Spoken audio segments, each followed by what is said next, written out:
जय हिंद दोस्तों, कैसे हो आप सभी। उम्मीद करता हूं दोस्तों आप सभी बहुत ही बढ़िया होगी। दोस्तों अगर आप grand league, mega grand league में फर्स्ट रैंक लाना चाहते हो दोस्तों, तो इन 5 टिप्स को आज से ज़रूर फॉलो कर लीजिएगा। आपकी बहुत ही बेस्ट रैंक आने वाली दोस्तों grand league, mega grand league में। देखिएगा दोस्तों, आगे बढ़ूँ उससे पहले बोल रहा हूँ, अगर आप टेलीग्राम पर नहीं जुड़े हो तो याद से जुड़ आना दोस्तों, क्योंकि फैंटेसी क्रिकेट में आपको 100 से ज़्यादा चैनल्स देखने को मिल जाएंगी।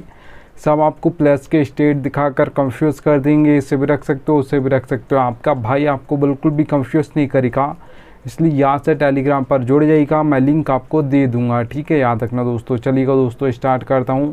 तो सबसे पहले दोस्तों आप देख पा रहोगे प्लेयर्स फॉर्म। प्लेयर्स फॉर्म दोस्तों किसी प्लेयर के लिए बहुत इंपॉर्टेंट होता है, चाहे वो आपका बैट्समैन हो, ऑलराउंडर हो या बॉलर हो। अगर आप किसी प्लेयर का फॉर्म देखना चाहते हो दोस्तों, तो उसके लास्ट 5 मैच देख लीजिएगा, आपको पता चल जाएगा प्लेयर फॉर्म में है या नहीं है, ठीक है, याद रखना दोस्तों। अब देखिए दोस्तों, जो प्लेयर फॉर्म में चल रहा होगा तो वो ज़्यादातर मैचेस में आपको परफॉर्मेंस करके दे देगा, और फॉर्म नहीं चल रहा होगा तो ज़्यादातर मैचेस में वही प्लेयर फ्लॉप हो जाएगा, याद रखिएगा, ठीक है।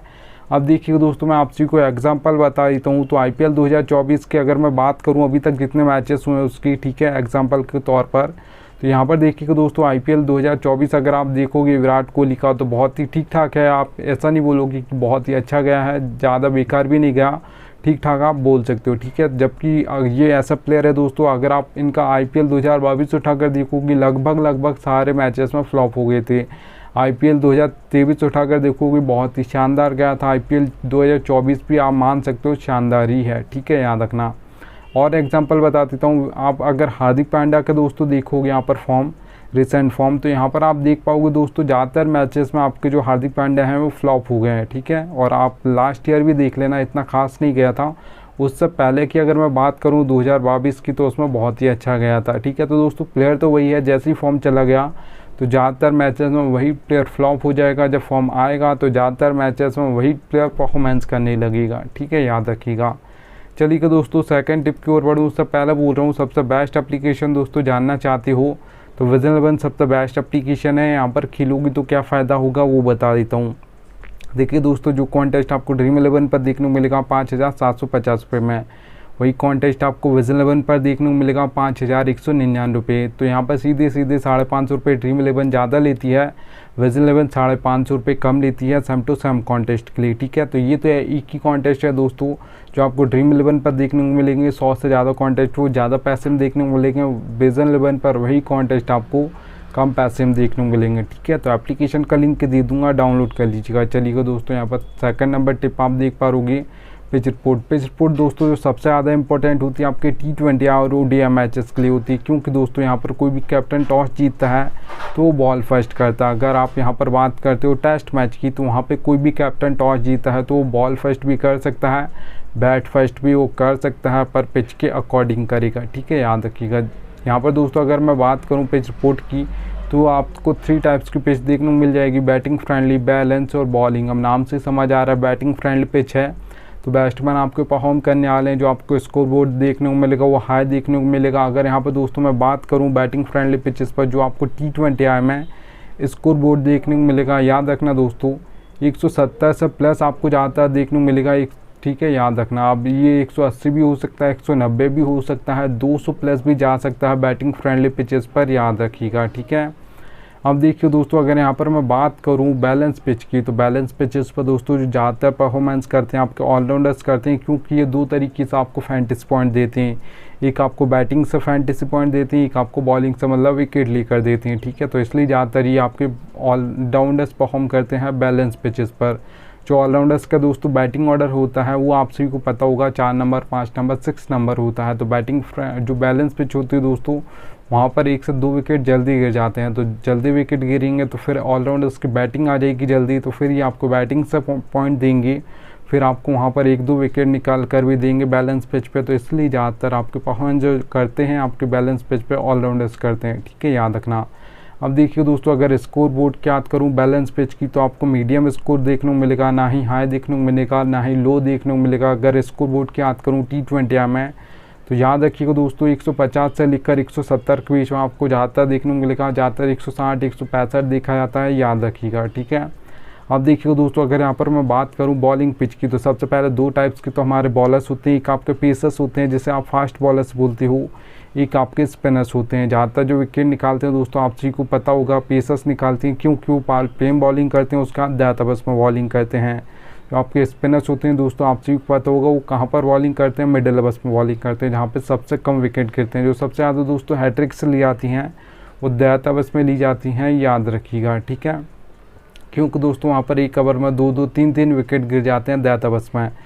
तो याद रखिएगा दोस्तों, जो आपको बॉलिंग पिचेस पर स्कोर बोर्ड देखने को मिलेगा वो लो देखने को मिलेगा। अगर स्कोर बोर्ड की बात करूँ तो याद रखिएगा दोस्तों 130 से लेकर 150 के बीच में आपको ज़्यादा T20 में स्कोर बोर्ड देखने को मिलेगा यहाँ पर बॉलिंग पिच पर, ठीक है, याद रखिएगा। अगर दोस्तों यहाँ पर 3rd नंबर टिप की बात करूँ तो यहाँ पर आप दोस्तों देख पा रहोगे एक ऑलराउंडर आपको टीम बनानी है, वन साइडेड टीम नहीं बनानी है। देखिए दोस्तों, फर्स्ट आपने देखा होगा जब फर्स्ट इनिंग ख़त्म होती है किसी भी मैच की, ODI मैच हो, अगर यहाँ पर T20 मैच है, T10 हो, तो ठीक है दोस्तों, वहाँ पर आप देखिएगा क्या होगा, फर्स्ट रैंक होगी grand league, mega grand league में एक टीम फर्स्ट होगी, पर वो टीम जैसे ही नीचे जाना स्टार्ट कर दी थी जैसे सेकंड इनिंग स्टार्ट होती।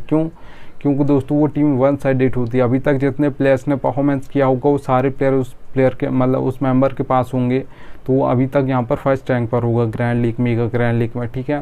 पर जैसे ही सेकंड इनिंग स्टार्ट होगी, फिर कोई रन मारेगा, कोई विकेट लेगा, कोई कैच पकड़ेगा, तो उसके पास वो प्लेयर नहीं होंगे, तो इसलिए वो टीम नीचे चली आती है।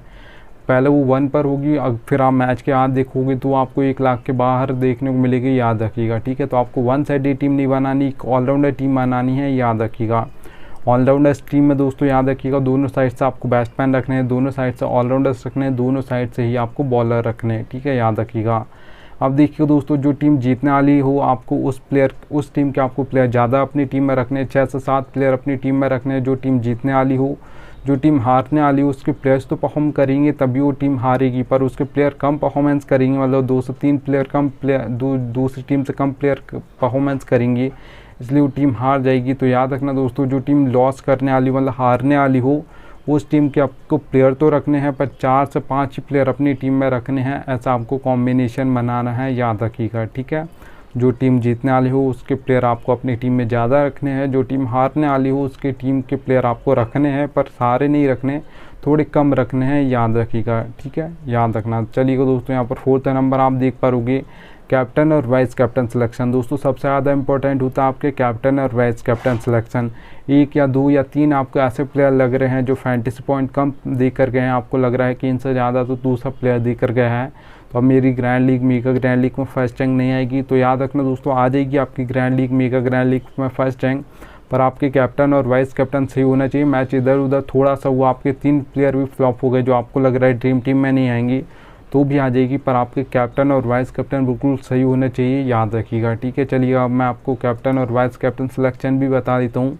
देखिए दोस्तों, आपने बहुत सारे देखा होगा कि कैप्टन और वाइस कैप्टन कैसे बनाए, ठीक है। बहुत ज़्यादा डिफ़िकल्ट होता है, किसे बनाए, किसी बॉलर को बनाए, ऑलराउंडर को बनाए या बैट्समैन को बनाए, किसे बनाए समझ नहीं आता, तो याद रखना इस पॉइंट को एंड तक देखना।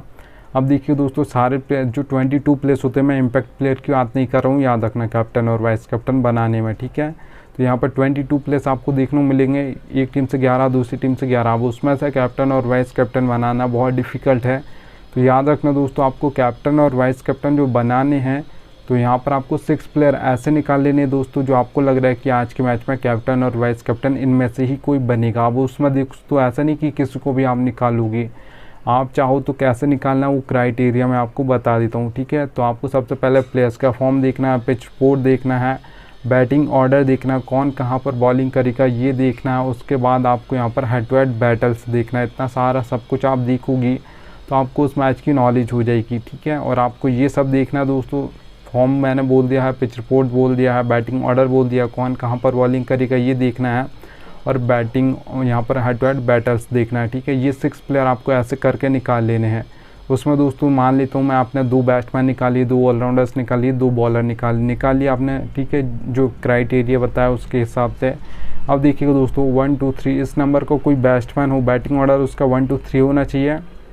फॉर्म अच्छा चल रहा हो तो उसे आप कैप्टन और वाइस कैप्टन बना सकते हो, क्योंकि दोस्तों 1 2 3 इन नंबर्स के पास बहुत ज़्यादा बॉल्स होती हैं फेस करने को। अगर सेट हो जाता है बल्लेबाज तो एंड तक खेलेगा, और एंड तक खेलेगा तो बहुत ज़्यादा फैंटेसी पॉइंट दे कर जाएगा।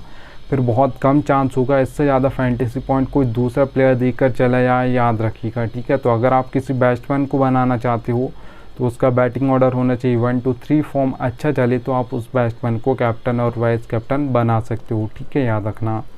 अब देखिए दोस्तों, अगर आपने यहाँ पर 2 आपको ऑलराउंडर लग रहे हैं आज के मैच में कि आज ऑलराउंडर कोई कैप्टन और वाइस कैप्टन बनेगा, तो याद रखिएगा 5 या 6 नंबर उसका बैटिंग ऑर्डर लास्ट होना चाहिए, इससे नीचे नहीं चलेगा, ऊपर चल जाएगा। 4 नंबर 3 नंबर पर ऑलराउंडर अगर बैटिंग करने आता है तो चल जाएगा, पर नीचे नहीं चलेगा। ऐसा नहीं कि रविंद्र जडेजा आपके 7 नंबर पर बैटिंग करने आते हैं इंडिया की ओर से, ऐसा नहीं चलेगा, ठीक है। तो 5 या 6 नंबर लास्ट होना चाहिए ऑलराउंडर का बैटिंग ऑर्डर। और यहाँ पर उस दिन ऑलराउंडर वो 4 ओवर डाले, ऐसा नहीं कि ऑलराउंडर है तो 1 या 2 ओवर डालेगा और डालेगा भी या नहीं डालेगा, तो ऐसे प्लेयर को आपको कैप्टन और वाइस कैप्टन नहीं करना है, याद रखिएगा, ठीक है। अगर आप ऑलराउंडर को कैप्टन और वाइस कैप्टन बना रहे हो तो वो दोनों काम करना चाहिए, बैटिंग भी करने को आए ऊपर जल्दी, ठीक है, और यहाँ पर आपको बॉलिंग से भी विकेट लेकर दे, तब जाकर वो कैप्टन और वाइस कैप्टन बन सकता है उस मैच में, याद रखिएगा, ठीक है, मतलब ड्रीम 11 में। अब देखिए दोस्तों, यहाँ पर अगर आप किसी बॉलर को बनाना चाहते हो तो दैट में 2 बार डालता हो, फॉर्म अच्छा चल रहा हो तो उसे आप कैप्टन और वाइस कैप्टन कर सकते हो, क्योंकि जो दैट में बॉलिंग करता है दोस्तों बॉलर, थोड़ा सा फॉर्म देख लीजिएगा, याद रखना, ठीक है। जो दैट में बॉलिंग करते हैं दोस्तों वो ज़्यादातर विकेट निकालते हैं, क्योंकि वहाँ पर आपको सेट होने का बिल्कुल भी टाइम नहीं मिलता है। अगर आप सेट बल्लेबाज हो तो भी आपको हर बॉल पर बल्ला चलाना है, और अगर आप सेट बल्लेबाज नहीं भी हो तो भी आपको हर बॉल पर बल्ला चलाना है, याद रखिएगा, ठीक है। ये रियलिटी है दोस्तों, दैट अवर्स में ही आपको विकेट मिलते हैं सबसे ज़्यादा, याद रखना दोस्तों। अब देखिए दोस्तों 6th पॉइंट, ये आपको बोनस टिप दे रहा हूँ, फैंटेसी की रियलिटी बता रहा हूँ, इसलिए यहाँ से टेलीग्राम पर जुड़ जाना दोस्तों, ठीक है। अब देखिए दोस्तों, मैंने लिख कर रखा है नीड लक, ज़रूरत पड़ेगी आपको लक की, कोई भी कॉन्टेस्ट खेलते हो, head to head, small league, grand league, mega grand league, सभी में लक की ज़रूरत पड़ती है, ये रियलिटी है। पर देखिएगा दोस्तों, यहाँ पर अगर मैं बात करूँ हेड टू हेड कॉन्टेस्ट की तो यहाँ पर 10% लक चलता है, 90% आपकी नॉलेज चलती है, अच्छी खासी आपको फैंटेसी की नॉलेज है, तो यहाँ पर आप हेड टू हेड कॉन्टेस्ट जीत जाओगे, याद रखिएगा। अगर यहाँ पर दोस्तों स्मॉल लीग कॉन्टेस्ट की बात करूँ जिसमें 3 से 4 मेंबर कॉन्टेस्ट होते हैं ज़्यादातर, तो यहाँ पर 3 से 4 मेंबर कॉन्टेस्ट को आप स्मॉल लीग बोलते हो, तो याद रखना दोस्तों, अब मेंबर्स बढ़ गए हैं तो लक परसेंटेज आपका 10 से 20% हो जाएगा, 80% यहाँ पर भी आपकी नॉलेज चलेगी, अच्छी खासी आपको फैंटेसी की नॉलेज है, तो यहाँ पर भी आप स्मॉल लीग कॉन्टेस्ट जीत जाओगे, याद रखना, ठीक है। अब देखिए दोस्तों, grand league, mega grand league की अगर मैं बात करूँ तो 50-50 होता है, 50% आपको अपना बेस्ट देना, 50% आपका जिस दिन लक बेस्ट देगा उस दिन आपकी grand league, mega grand league में फर्स्ट रैंक जरूर रहेगी, याद रखिएगा। अगर आप दोस्तों ये सोचते हो कि 100% लक चलता है, नॉलेज बिल्कुल नहीं चलती है, तो याद रखना दोस्तों 100 मैच उठाकर देखना, जो ज़्यादातर टीम फर्स्ट आएगी 1 2 3 4 5 6 नंबर्स की टीम ज़्यादातर फर्स्ट आती है, बहुत ही कम ऐसे मैचेस होते हैं जिसमें 15 16 17 18 19 20 नंबर की टीम फर्स्ट आ जाए। तो आपको ज़्यादा टीम नहीं बनानी, 5 से 6 टीम बनानी है, इससे ज़्यादा नहीं बनानी है, और सोच समझ के बनानी है, आपको अपना बेस्ट देना है, तभी आपका लक भी साथ देगा, तभी आपकी grand league, mega grand league में फर्स्ट रैंक आएगी, याद रखना, ठीक है। ये रियलिटी दोस्तों, लक की ज़रूरत पड़ती है पर कोई आपको बताएगा नहीं। चलिए दोस्तों, थैंक्स, एंड आ चुका है, हम मिलता हूँ आपसे भी सर नेक्स्ट वीडियो में, तब तक लीजिए।